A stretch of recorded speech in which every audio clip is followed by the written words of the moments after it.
আসসালামু আলাইকুম। লা লিগার মৌসুম শুরু হওয়ার আগে প্রতি বছরের ন্যায় এবারও বার্সেলোনা তাদের সেই ঐতিহ্যবাহী হুয়ান কাম্ফা ট্রফির মাধ্যমে আজকে শুরু করতে যাচ্ছে তাদের প্রস্তুতি এবং তাদের যে নতুন কিছু প্লেয়ার রয়েছে তাদের সে পরিচিতি, সেই সাথে তাদের টিম কেমন রয়েছে সেই অবস্থান তুলে ধরার জন্যই সাধারণত এই হুয়ান কাম্ফা ট্রফি অনুষ্ঠিত হয় এবং সেই ট্রফিতে এবার তারা আমন্ত্রণ জানিয়েছে আফ্রিকান অর্থাৎ মিশরীয় দল আল আহলিকে।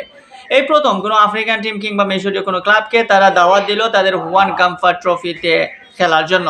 সো আল আহলি এবং এই বার্সেলোনার ম্যাচটার মধ্য দিয়ে বার্সেলোনা এই 26-27 মৌসুমটা শুরু করতে যাচ্ছে।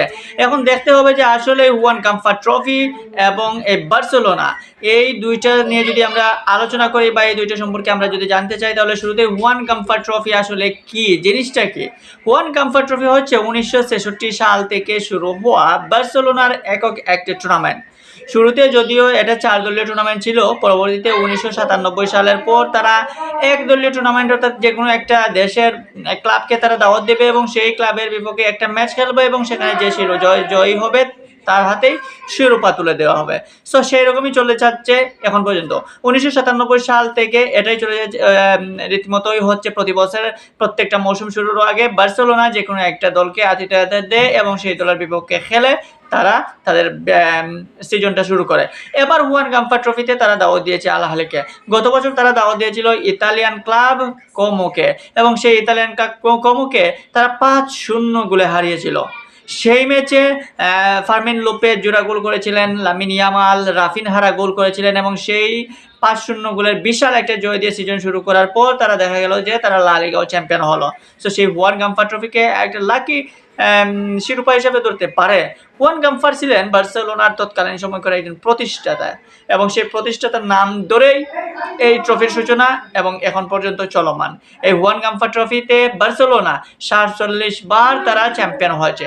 47 বার চ্যাম্পিয়ন হওয়া এই দলটা বলতে পারেন যে বার্সেলোনা একক আধিপত্য সবসময় হুয়ান কাম্ফা ট্রফিতে দেখায়। এই হুয়ান কাম্ফা ট্রফিতে তারা আতিথ্যতাও দিয়েছিল, ম্যানচেস্টার সিটি, টটেনহামের মতো বড় দলগুলোকেও তারা আতিথ্যতা দিয়েছে। এমনকি 2024 সালে তারা ফরাসি ক্লাব এসে মোনাকোর কাছে তারা হেরেছিল। 11 বছর পর সেই 2024 সালে এই কাম্ফা ট্রফিতে হারে বার্সেলোনা এবং সেবার মোনাকো 3-0 গোলে হারিয়েছিল বার্সেলোনাকে।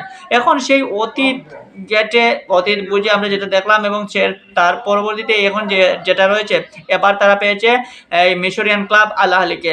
আল আহলির পারফরমেন্স যদি দেখেন বা আল আহলির দলটা যদি দেখেন, তাহলে আল আহলির মধ্যে দেখতে পারবেন যে মিশরীয় একজাক তরুণ মুখ এবং কিছু পরীক্ষিত প্লেয়াররা রয়েছে, যাদের কল্যাণে মিশর এবার বিশ্বকাপেও দারুণ ফুটবল খেলেছিল। এখন মিশরের এই পরিচিত মুখ এবং একদম পরীক্ষিত কিছু প্লেয়ারদেরকে নিয়েই গঠন করা এই আল আহলি এবার কি পারবে বিশ্ব লাস্টের লা লিগা চ্যাম্পিয়ন বার্সেলোনাকে হারাতে? বার্সেলোনার শক্তিমত্তা কিংবা আল আহলির শক্তিমত্তা যদি তুলনা করেন, সেখানে বার্সেলোনা দুজন এগিয়ে। বার্সেলোনার সাথে আল আহলির তুলনা করা যায় না, কিন্তু যেহেতু একটা প্রতিযোগিতামূলক ম্যাচ এবং সেখানে আল আহলিও চাইবে যে বার্সেলোনাকে হারিয়ে বিশ্ব মিডিয়া কিংবা বিশ্ব ফুটবলের নজর কাড়তে, এবং সেই নজর কাড়তে হলে বার্সেলোনাকে তাদের মাটিতে কিভাবে হারাতে হবে সেটা না হয় আল আহলি আজকে রাত্রে দেখা যাবে কি ধরনের প্ল্যান নিয়ে মাঠে নামে। তাদের নতুন কোচের আন্ডারে তারা চাইবে তাদের সেরাটা দিতে। আবার বার্সেলোনাও তারা প্রত্যেকটা মৌসুম শুরুর আগে হুয়ান কাম্ফা ট্রফির মাধ্যমেই শুরু করে এবং প্রত্যেকটা মৌসুম শুরুর আগে চায় যে একটা ট্রফি তাদের ঝুলিতে নিয়েই তারা মৌসুমটা শুরু করুক। এখন হুয়ান কাম্ফা ট্রফি শুধু এই ট্রফি জয় কিংবা তাদের প্লেয়ারদের পরিচিতির জন্য না, তারা যে রিসেন্টলি তারা কাদেরকে এড করলো এবং তাদের দল কেমন রয়েছে সেটাও বোঝা যায় এই হুয়ান কাম্ফা ট্রফি খেলার মাধ্যমে। এখন আজকের ম্যাচে আল আহলির সাথে বার্সেলোনা হয়তো ম্যাচে রদ্রিকে তুলতে পারে। রদ্রি রিসেন্টলি বার্সেলোনাতে অ্যাড হয়েছেন, আমরা দেখলাম যে রদ্রিকে নিয়ে কি না টানাটানি হলো। রদ্রি একবার বলেন যে রিয়াল মাদ্রিদে যাবেন, আর একবার বার্সেলোনা, আবার ম্যানচেস্টার সিটি, এরকম টানাটানির এক পর্যায়ে রদ্রির স্থান হয়েছে বার্সেলোনাতে হয়েছিল।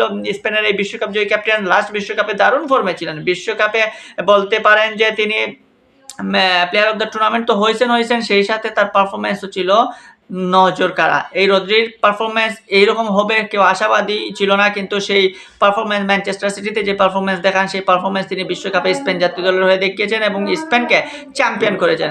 এখন বার্সেলোনার মধ্যমণি এখন এই রদ্রি হয়ে থাকতে চাইবেন। এখন রদ্রি যেহেতু বার্সেলোনাতে অ্যাড হয়েছে, সুতরাং বার্সেলোনার মিডফিল্ড আরও শক্তিশালী হয়েছে। রদ্রি, পেদ্রি, গাভিদের সমন্বয় গঠিত, অলমোদের সমন্বয় গঠিত বার্সেলোনার এই মিডফিল্ড দুর্দান্ত, সেটা বলার অবকাশ নাই। এখন এই রদ্রি আসার ফলে তাদের অ্যাটাকিং সাইডটা কেমন হয় সেটাও দেখার বিষয়। তাদের সাথে রাফিনহা, লামিন ইয়ামালদের হয়তো আজকে টোটাল শুরু থেকে খেলার কথা, কারণ লাস্ট প্রস্তুতি ম্যাচগুলোতে আমরা দেখেছি বার্সেলোনা পুরো শক্তি দিয়ে খেলে নাই। বার্সেলের সাথে লাস্ট ম্যাচে খেলেছে, সেই ম্যাচে তো তারা জিতেছিল 5-3 গোলে। সো বলতে পারেন যে এই মাধ্যমে এবং আল আহলির আজকের এই ম্যাচের মাধ্যমে ফুটে উঠবে বার্সেলোনা এবার লা লিগাতে কোন চমক দেখাচ্ছে। তো অপেক্ষা থাকুন, দেখুন, এনজয় করুন কাম্ফা ট্রফি। বার্সা নাকি আল আহলি কে ম্যাচ জিতে, তবে মনে হয় যে বার্সেলোনা জিতবে।